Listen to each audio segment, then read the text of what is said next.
Ode to Frank Spencer. It so happens that every Dutchman, pizza boy and hoodlum over 16 is legally allowed to ride a motorbike in my country of origin, Holland, where push bikes prevail. Even our sports-minded Queen Beatrix has been spotted on one.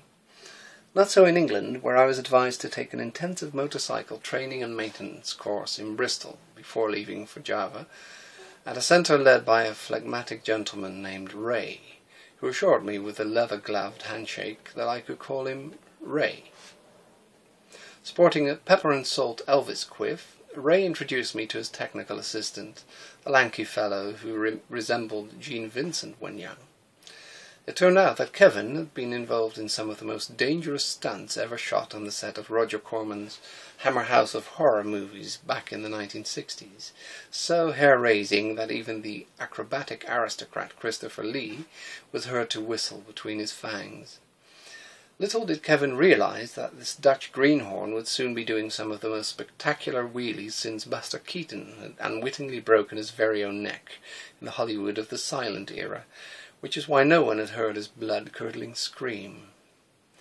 Kevin's bloodshot eyes kept staring at my entry on the attendance list, looking as bewildered as Dr. Van Helsing without his hammer and stake.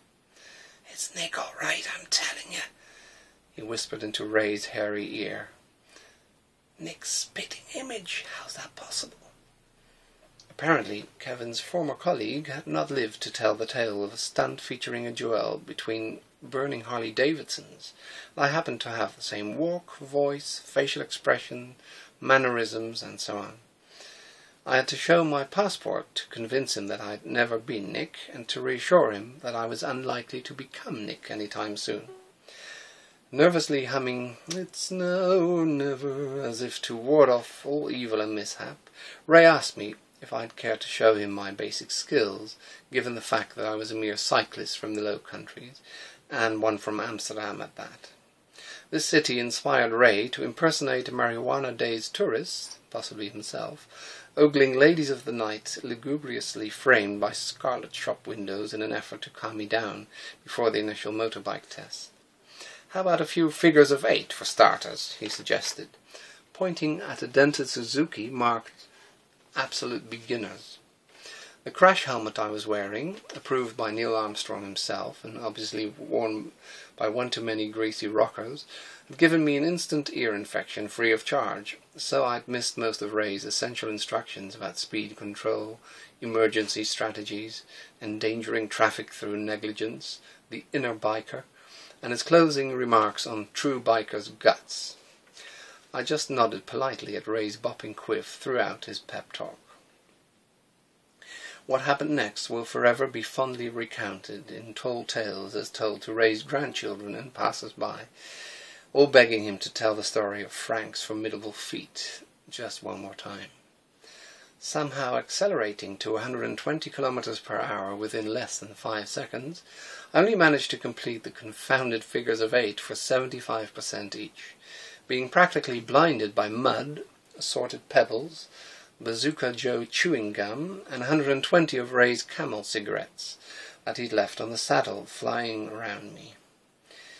By the end of what will go down in history as my ultimate tour de force, 3 huge 6s were indelibly left on the once impeccable English lawn, in front of the cafeteria run by Ray's sister Fay, who didn't feel the need to stir her Irish coffee any further, nor anything else in the immediate vicinity of Bristol City for that matter.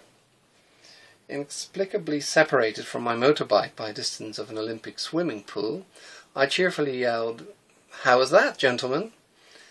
Oddly, Ray retained his sense of British humour and dignity, while Kevin had déjà vu written all over his face. Ray inquired whether my real name was perhaps Frank Spencer, rolling his eyes as if this in-joke amounted to a witticism well over the continental blunderer's head. Despite a severe concussion and multiple nosebleeds, I quipped, "Well, Ray, I'm a Dutchman if I know, and I don't wish to derogify your personals, but as a matter of fact, I'm indeed he." Sighing his profoundest sigh since Mr. Presley's left the building at Graceland, Ray signed my certificate of competence, accompanied by a note underlined thrice, stating, must never be allowed to enter any public road in Indonesia or elsewhere in the civilized world on any motorized vehicle whatsoever. To serenade Ray and his staff in style, I picked up my ukulele and sang them the following nostalgic ditty.